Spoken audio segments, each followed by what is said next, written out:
Welcome to Metaverse Safety Week, the third annual Metaverse Safety Week. I'm Kavya Perlman, and I'm here today to announce this amazing experience with my friend and executive board member of XRSI, April Boyd-Nerona. It is such an honor to be joined with April and all of you who are also watching live or in virtual reality with me. You can call me potentially the visionary behind this Metaverse Safety Week, and I'm so thankful for this entire team who brought this experience together. On this 74th Human Rights Day, we've assembled world leaders, technology professionals, global regulators, policy experts, ethicists, civic organizations, researchers, and underrepresented voices. There is a dire need to explore the complexity and convergence of threats to human rights and the need for additional global frameworks that include immersive rights and neuro rights. While we have not yet fully addressed the challenges of the internet era, the evolution of the metaverse and the adoption of immersive technologies introduce novel risks. Today's discussions will focus on the challenges associated with current innovations and development that require additional rights to maintain human agency, autonomy, and free will.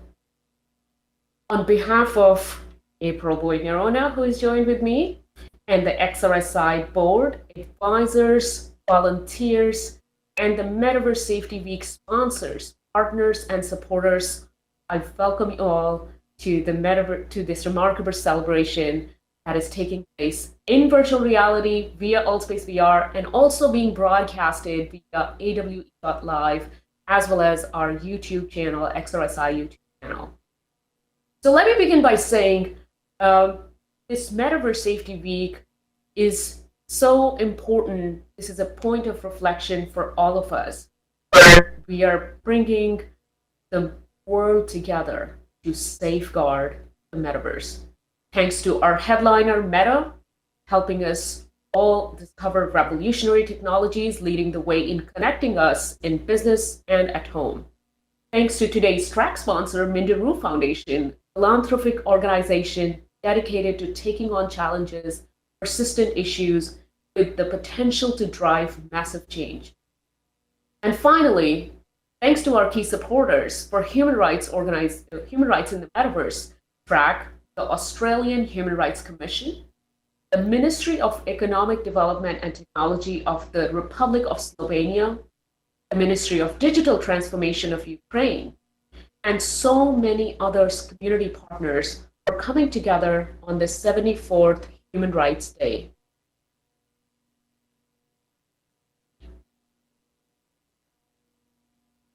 And as we continue, on this 74th Human Rights Day, this is actually like a perfect day.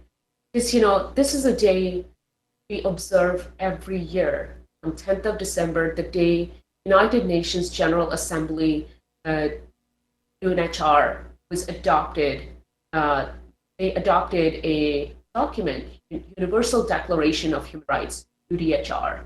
74 years later, the Declaration is still a milestone document which proclaims the inalienable rights that everyone is entitled to a human being, regardless of their race, color, religion, sex, language, political or any other opinion, national, social origin, property, birth, or any other status.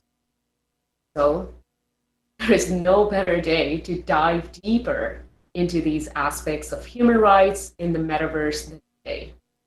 April, I wonder if you're able to hear me, and what do you think we can expect throughout the week? Can you hear me? Yes, perfect. Got your audio. If you want to move forward a little bit to the audience, awesome. Yeah.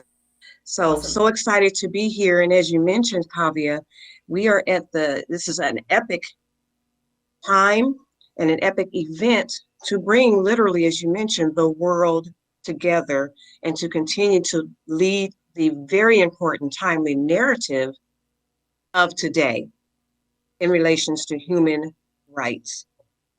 I'm excited to be there to help all extend the realities into the metaverse in the most trustworthy manner.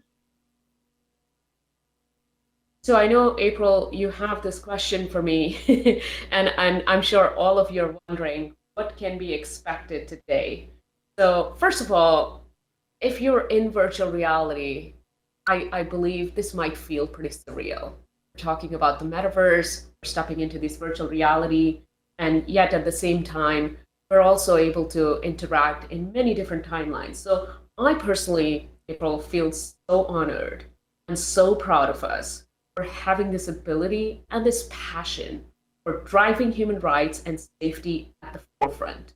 So thanks to everyone participating in this awareness campaign, watching live, or inside this virtual world with us.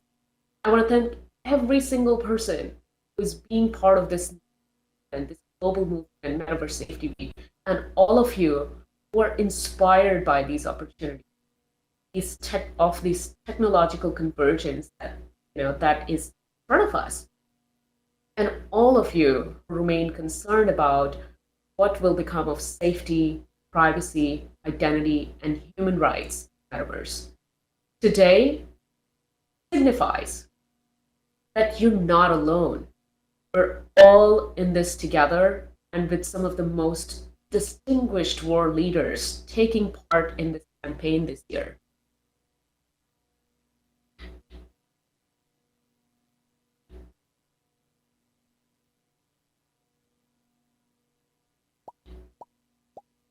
And we live in a world where technologies are evolving at an exponential pace. With every click, like, and share, we're giving away our humanity, sharing our vulnerabilities. This is a world where conspiracy theories are peddled all over through not just some antisocial element, but also via the loudest voices with millions of followers on social media and billions in their bank accounts. We live in an era when scientific inquiry and critical thinking are ending. With our heavy reliance on revolutionary technologies such as artificial intelligence, extended reality, and pretty soon, brain-computer interfaces and much more, we're moving fast towards a point of singularity. Without a pause or reflection on the risk and reward that come with convergence, often called the metaverse, will put a lot at stake. And that is why Metaverse Safety Week is so critical. I envision every year the whole world shall come together right before the holidays to conduct or take part in this intervention and reflect on the very aspects of technologies that have the potential to make us better humans and better societies. So let's prioritize the identity over monopoly, tolerance over prejudice, humanity over greed, privacy over the race to make the next best killer app, safety over ignorances, and most importantly, human rights over complacency. Let's extend these realities into the metaverse in a trustworthy manner. Fabia, I love that. And I'm sure that those in the audience and joining us at AWE Live fully appreciate the vision and the perspectives that you have brought over the years and that we will introduce today. So how about we begin by going to the classroom with Louis Rosenberg. Dr. Rosenberg is an early pioneer of virtual and augmented reality and earned his PhD from Stanford University, where he has also been awarded over 300 patents for VR, AR, and AI technologies. Currently, he is the CEO of Unanimous AI, the chief scientist of the Responsible Metaverse Alliance, and the global technology advisor to XRSI. So the metaverse is a human rights dilemma. I think we all can agree on that. And in this internet era, people are relinquishing their data and human rights without realizing the risk and the consequences. So given the metaverse will be the next version of the internet, Dr. Rosenberg will reflect on the existing challenges, as well as focus on the need for potential new rights. This will be a social welfare organization called More Perfect Union. And then let's talk to Dr. Rosenberg himself and have a moment of reflection on the human rights in the metaverse. And so, April, as we bring in that video and go to Dr. Louis Rosenberg, who I Yes. have looked up to for guidance, I want to know from you, how do you feel? This day has been a day worth coming, right? We've talked about the concept. We joined together in the vision of your vision. And once again, we always knew from the beginning that it needed to be a global collaborative effort. And that is essentially what we are presenting today as XRSI, that global collaborative interests from many nations, from many interests, and most, if not more importantly, from a lot of voices that are underrepresented, and they have been all brought to the table today. And I have to thank you, April. You know, time and time again, as we're planning our programs, diversity and inclusion focused programs, always made sure that we are making sure that everybody is included. There is an actual intentional effort to go outside of our comfort zone, our North American comfort zone. We go to Global South, India, China, and include everybody. But you know, today it was just recently I was going through a LinkedIn post, and this was from Trevor Noah. And Trevor Noah said, if you want to know the real condition, the real state of America, go ask a Black woman. And it was so profound. Because the Black woman, he said, will tell you because they cannot afford the ignorance. And so I come to you, April. Mm-hmm. So how do you feel about this human rights in the metaverse day to day? And what is it that people ought to know? What could go wrong? And then we will, definitely got a few more minutes. But before I go to Dr. Louis Rosenberg, I really want to showcase on your perspective of as a Black person, as a Black woman, how do you feel you need to know? Right, and what is distinctly unique, hearing from voices of those who are underrepresented, who are have and not have the opportunity to be at the table, we know that when that opportunity occurs, it is a sense of urgency, right? And so when we have that opportunity, such as today, to be on the platform, such as this collaborative effort, we know that everything that is said, every intentional comments, or even what we're presenting today, the topics, they matter, right? They are timely. And with that in point, we have assembled one of the largest, most esteemed, and impactful voices, thought leaders in the world to assemble today. And so we are excited about bringing that to this ecosystem today. And if nothing else, more importantly, this is not the end. This is just the beginning of Metaverse Safety Week. We do want to remind you all to continue to come throughout the week, starting Monday through Thursday. But this is just the beginning to set the stage to continue our mission of leading the narrative on being the voice for what we want this new emerging technology, the metaverse, to be. We've seen in the past, we see the progression, and having the distinct opportunity to be here today and to have been along the way with XRSI to continue the work, because there is always work to be done. And what we've seen, whether it's civil rights, whether it's just rights for women, women have always been at the forefront. May not have always heard our voice, but we have always been in the thick of leading that very narrative. So this brings it full circle for us today as a board member and advisor of D&I for XRSI. And I I thank you, remember Kavi, for the April. opportunity. Thank you. And I remember, April, when you chased me down that story the first time we met.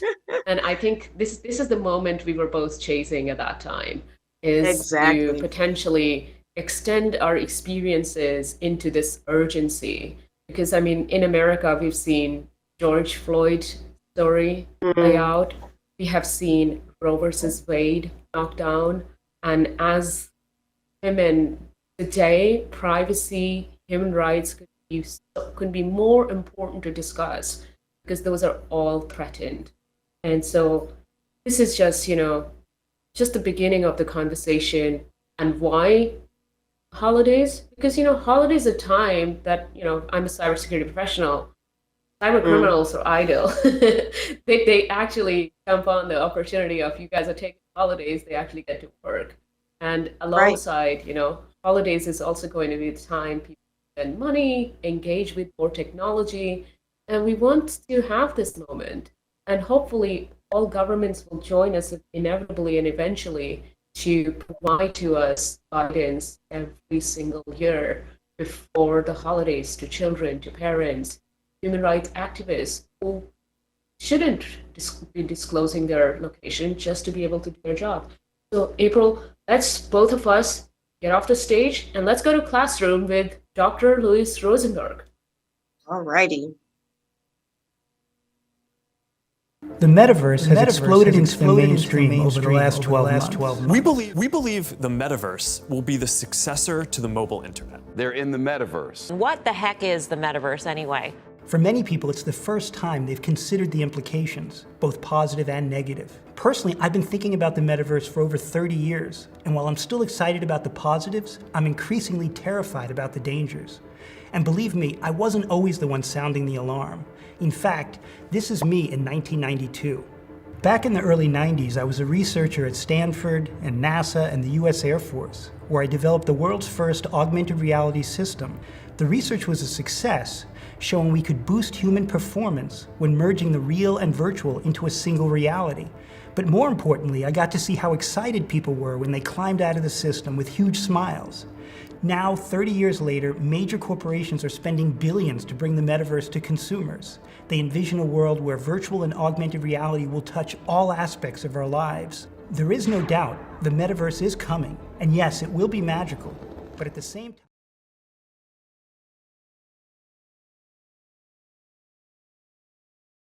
it could greatly distort our world, spreading misinformation and polarizing society far worse than any form of media to date. It's not the technology that's dangerous. It's the prospect that large corporations will be able to use the metaverse to manipulate our experiences on behalf of the highest bidder, persuading us in ways that make social media seem quaint. But it's not too late. Here's what we need to do about it. This is the classroom from More Perfect Union. Have these people all lost touch with reality? In a way, yes. This is virtual reality. First, let's talk about what the metaverse is. In today's world, we view digital content from the outside looking in. In the metaverse, we'll experience digital content from the inside, interacting with it all around us. And we'll do it together, in shared environments populated by our friends, family, coworkers, everyone. It can be fully virtual, where people are avatars. I would call that a virtual metaverse. It could also be layers of virtual content overlaid on the real world. I would call that an augmented metaverse.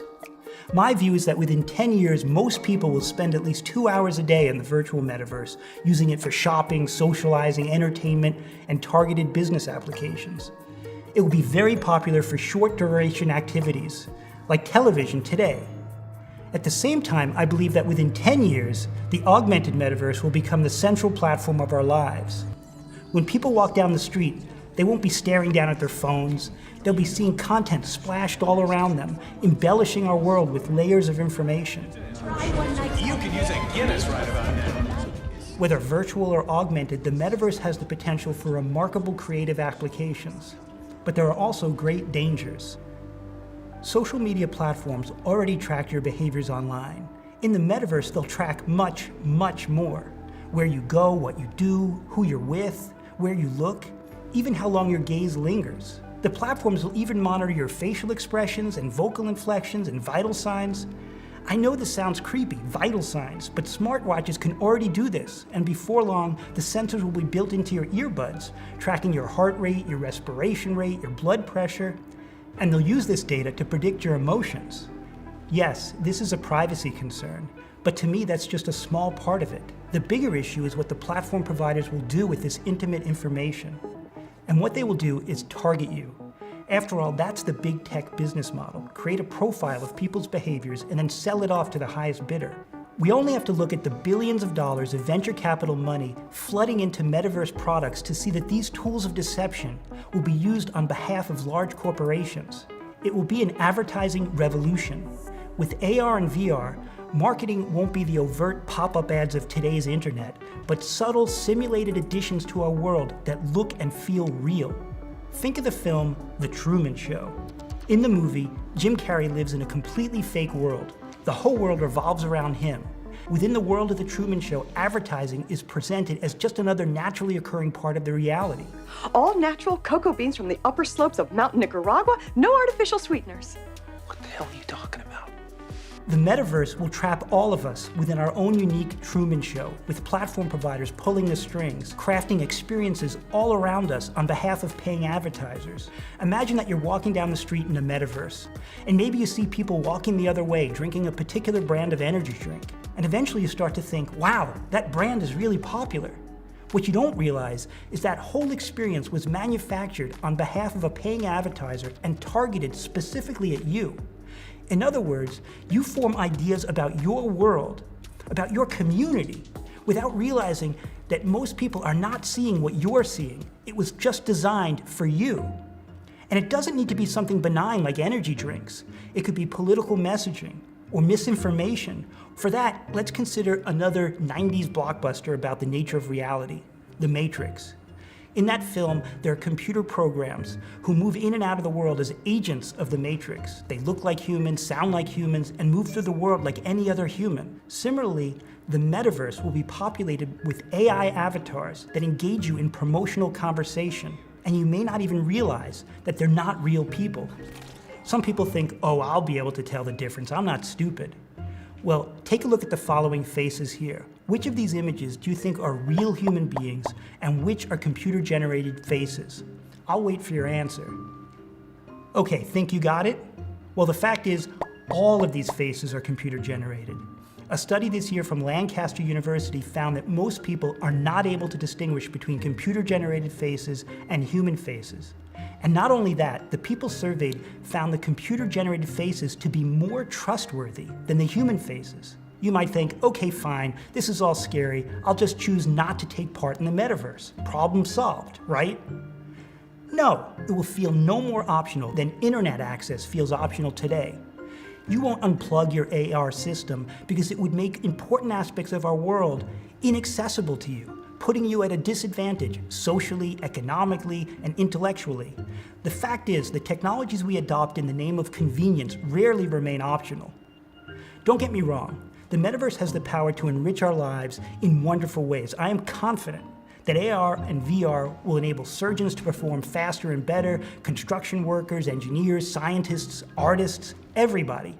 But the metaverse also will make us far more dependent on the insidious layers of technology that mediate our lives. Sounds like a dystopian future, right? Well, it's not too late to change things. Right now, the metaverse is where social media was 20 years ago. The industry is so enthralled by the utopian possibilities, nobody is focused on regulating the dangers. Of course, we can all see how hard it is to undo the damage of social media now. We can't repeat this mistake with the metaverse, which means pushing for meaningful regulation now. Of course, the big question is, what should we regulate? I believe we should focus on metaverse platforms. That's because they are uniquely positioned to A, monitor user behaviors at profoundly intimate levels, and B, manipulate our experiences in extremely persuasive ways. First, let's talk about limiting how they monitor us. The metaverse platforms need to be able to track what you're doing, where you're going, and what you're looking at in order to simulate the virtual world around you. But they don't need to store this information and build personal profiles of your behavior over time. We need to place limits on behavioral profiling in the metaverse, maybe even ban it outright. Otherwise, they'll be characterizing our whole lives, and eventually we'll be able to predict exactly what you're likely to do in almost every situation. The platforms will eventually track your facial expressions, your vocal inflections, your posture and gait, all with the goal of assessing your emotional state. They shouldn't be allowed to perform emotional profiling over time. If they can profile your emotional reactions day after day, they will be able to characterize how you will react in a wide range of situations. That data could be used to persuade and manipulate consumers more effectively than any form of media to date. Finally, platforms will push to monitor vital signs. They should not be allowed to store this type of data for anything other than health and wellness applications, certainly not to characterize your reactions to advertisements. Now let's turn to manipulation. We need to regulate advertising in the metaverse, requiring transparency, so consumers can tell the difference between a virtual product placement that is put there specifically to target you and everything else in your world. The same concerns extend to AI avatars that will engage us in promotional conversation. Platforms should be required to make AI avatars look different and sound different and act different than other people. And consumers should be able to see who paid for each promotional conversation and what was their specific agenda. Unless this is regulated, we could all end up living in a metaverse that looks and feels natural, while behind the scenes, powerful corporations are manipulating our perception of reality for the highest bidder, without us even realizing it. That's not the future we want, which means regulation is both necessary and urgent. Politicians need to pay attention to this issue now. Like it or not, the metaverse is here, but what the future looks like is up to us. Thank you for joining us in The Classroom, a series by More Perfect Union. We're taking on right-wing propaganda and telling the stories that corporate-backed media ignores, while seeking out solutions for a better future for all Americans. So join us, like and subscribe. Wow, that's such an eye-opener, and truly going to the classroom for the metaverse understanding. That's the perfect tone to why we are assembled here today, what we have to worry about. But let me, at this point, also bring on stage Dr. Luis Rosenberg, who is with us today in the avatar form, who you just heard from. Thank you, Luis, for joining us. Really, really appreciate it. Yeah, thanks for having me. Can you hear me okay? Yeah. Yes, we can hear you great. And so we talked about so many insightful things. Today's theme is human rights. So I wonder, Luis, what kind of new human rights might be needed for the metaverse? Yeah. So when thinking about human rights for the metaverse, I think it's useful to just set the context a little bit and think a little bit into the future. Think about the 2030s. And I say that because the work we do today is really for preparing for the future.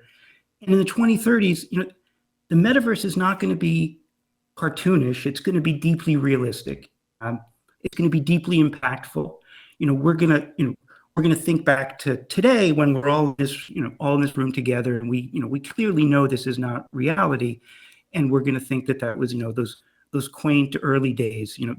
Today is the Pong version of the metaverse, and so very often when I talk to people about what the metaverse is really going to be like, I say next time you're out in a real restaurant having a real meal with other people, tell yourself one day the metaverse will be this real. It will look this real all around us, and it will have that level of impact. And it's also important to realize that the metaverse is not just going to be virtual worlds, it's also going to be augmented worlds, which means it will be everywhere.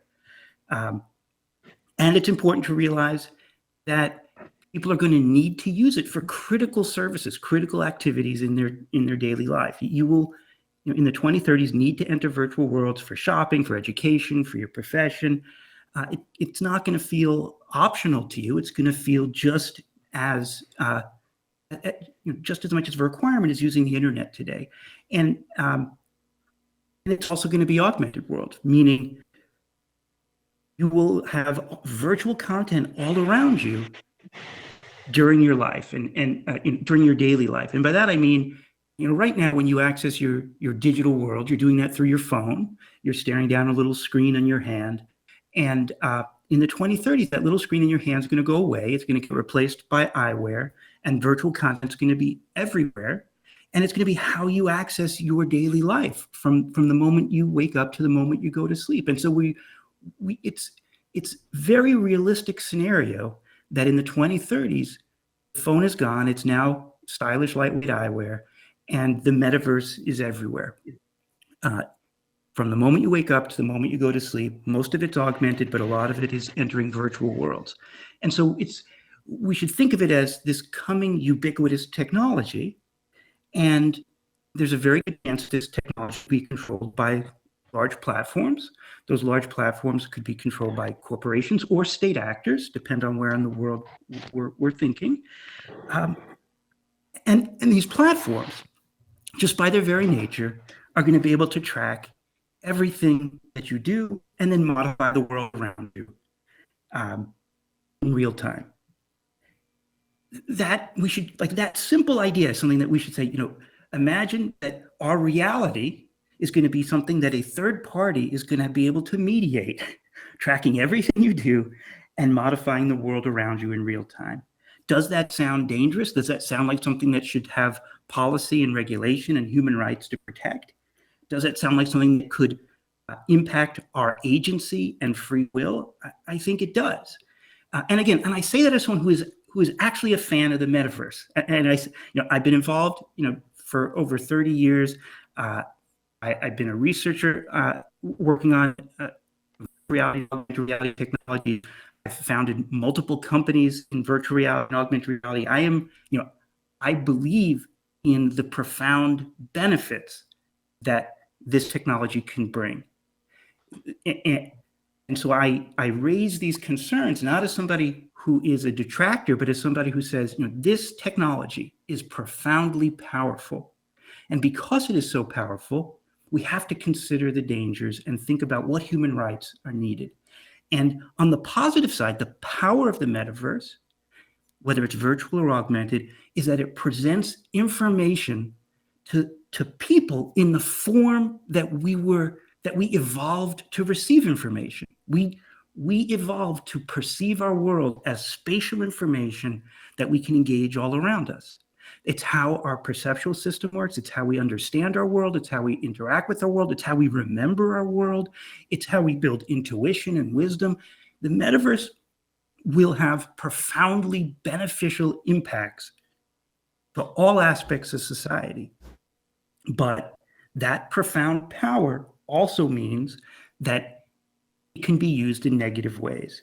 And that's why I really believe we need to consider protections, because when you consider that whether it's a corporation or a state actor that could potentially track everything you do, and not just your actions, but your behaviors, meaning a state actor or a corporation can track who you're with, what you're doing, where you're going, what you're looking at, how long your gaze lingers, what your posture is while you're looking at things, look at your facial expressions, your vocal inflections, look at your hand gestures, your emotions, and determine how you feel. So we're talking about a technology that could understand everything you're doing, understand exactly how you feel while doing it, and then potentially alter your reality on behalf of a paying sponsor. So that's dangerous. Yeah. We have 10 minutes left. And I know you have some of the top of the like human rights that may be needed and listed. But I wonder, April, what do you think we should maybe allow our audience to have this moment with Dr. Louis Rosenberg and maybe ask a few questions? Absolutely, absolutely. With the minutes that we have left, I know there are questions because I have some, but we will have the audience chime in at this time. Are you ready for some question and answers from the audience? Sure. All right, so how are we going to do this? We are going to allow everyone to raise their hands. And once you raise your hand, the hand raise should be open for all. And once you raise your hand, you will be enabled, your mic will be enabled, so you can ask a question.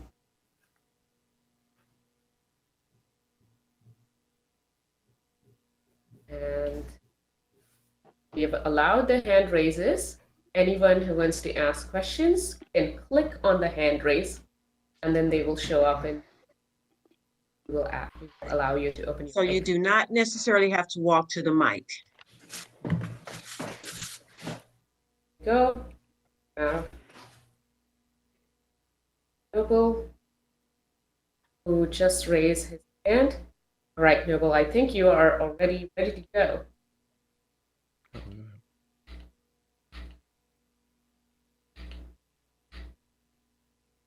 So you can unmute and possibly ask your question.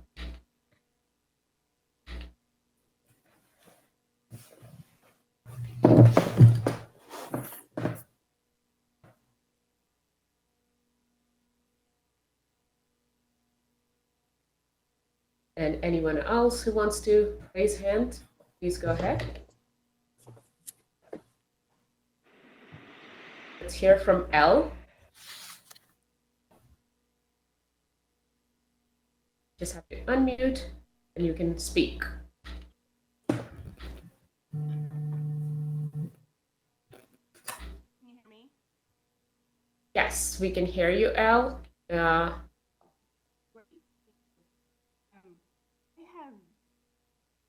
If you could come a little bit closer to the stage, because your mic is quite low, even though we've kind of amplified your voice. Oh, that's interesting. Is that better? That is certainly getting better as you come closer. Not now. Sure, I will repeat your question, Elle, as you speak. Okay. I'm certainly concerned about us bringing some of the inequities or some of our challenges that we have in the real world into the metaverse. What is the current thinking on that? Not just, So, that's a good messages from corporations, but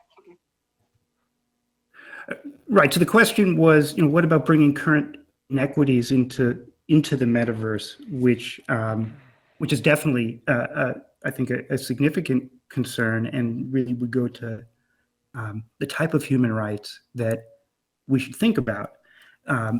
One category of human rights that we're definitely thinking about is this idea of just equal rights, equal access, and equal status inside of virtual and augmented worlds, inside of the metaverse. And again, if a third parties can have control over your environment, your reality, in a targeted basis, they could give different groups different realities. That's when we think about the metaverse, that's really terrifying. And so there should be a fundamental right to equal rights, equal access, equal status, regardless of race, gender, religion, ethnicity, sexual orientation, or other discriminatory categories. It should be fundamentally given that that the ability to target people and target what they see and hear in the metaverse should not be done in ways that disenfranchise any group. And because it's so easy for that to happen in the metaverse, because it's all software, we need that protection even more than we potentially need it in the real world, where all those problems exist, but it's not as easy to just deploy disenfranchisement at scale as it would be in the metaverse if there aren't protections. And Louis, so thank you for that response, and thank you, Elle, for asking that question. I'm getting a direct DM to the question where somebody wants to know what about some of the top of the rights find? What kind of a new rights are you thinking about are needed for confronting the reality? Right. So, great question. Again, when we're thinking about the metaverse, we have to be thinking about a world where your reality is potentially controlled by third parties. Could be state actor, could be corporation. And the question is, how do you know how do you know the things that you are seeing are actually authentic versus engineered content that was targeted at you? And so in the example in the video is, well, what if I'm walking down the street and I see a parked car and I notice it and I hear some people talking about it and I learn something about it and I keep walking and I think, oh, like that was a cool car and the driver likes the car. I heard them talking about it. And I don't necessarily realize, no, that was a targeted promotional experience that was put there into the world by a third party for me to experience. Other people didn't see that. Or a state actor put something in that is propaganda, or and I see it, maybe other people don't see it. And so this right to authenticity of experiences, I think, is something that's fundamentally new and different, where you should have the right to know if something was put into your surroundings, put into your reality, put into your world by a third party in a targeted way for you to see, to influence you, potentially selected based on your behavioral profiles or emotional profiles. You should have the right to be able to distinguish natural, serendipitous, organic experiences that everybody else is having and things that are targeted and influencing you. And that also goes to virtual agents, meaning if you're approached by a virtual agent, an AI-controlled avatar that looks just like everybody else and can engage you in conversation, and that conversation will be natural. We've seen with large language models how natural it is already. If you're engaged in a promotional conversation with an AI agent that's maybe been put there to talk to you about a product or service or idea and maybe persuade you, you have the right to know that that's not just another user, that's not just another person, that's actually a piece of promotional content. And so the ability to know what's authentic and know what's targeted becomes so important in the metaverse, because the boundaries between what's real and what's promotional could become invisible otherwise. Amazing. I think we have one more question here. Let's see if we can get that. And I do know Noble in the audience is also trying to ask questions. Many more. But yeah, if we can get another audience. Elena, we're up next. Please go ahead. Hi, can you hear me? Yes. I was wondering, it sounds like as you're talking about a lot of human rights, and I totally am with you and agree with you on that. I was wondering, what do you see as the kind of route to securing those rights? Do you see that as something that is more of a political action, or do you see that as kind of coming from, community organizations? What do you see as the route to securing those rights for VR users? Thank you, and Louis, So I think you do have 1 minute. 1 minute to address. Yeah. So the quick answer is it's really all of the above. I think part of it is educating the public and educating policymakers that this transition into the metaverse, this transition into immersive worlds, is different. It's just like social media created new problems that didn't exist when from television and radio. The metaverse will create new problems that don't exist when we're talking about today's technology. And so educating people, educating policymakers, and then working directly with policymakers in different nations around the world is so important, so that we do this right. And the thing that I like to tell people, and I think the most important message, is that Now is the time to put policy, put regulation, put rights in place, because the metaverse is in its infancy. The business models haven't developed yet. Large corporations can build their business models based on knowledge of policy now. If we try to wait until after the problems emerge, we'll have a situation like we have with social media, where nobody expected it to be dangerous. And by the time policy tried to get put into place, massive corporations relied on those practices. Now is the time to put safeguards in place for the metaverse. It will be good for people, and it will be good for the industry, because they want to have a world that people can trust. Thank you so much, Luis. In the interest of time, I appreciate you on behalf of everyone. Thank you, everyone, for asking questions. We'll take 5 minutes break, and we will return back in 5 minutes for our next session.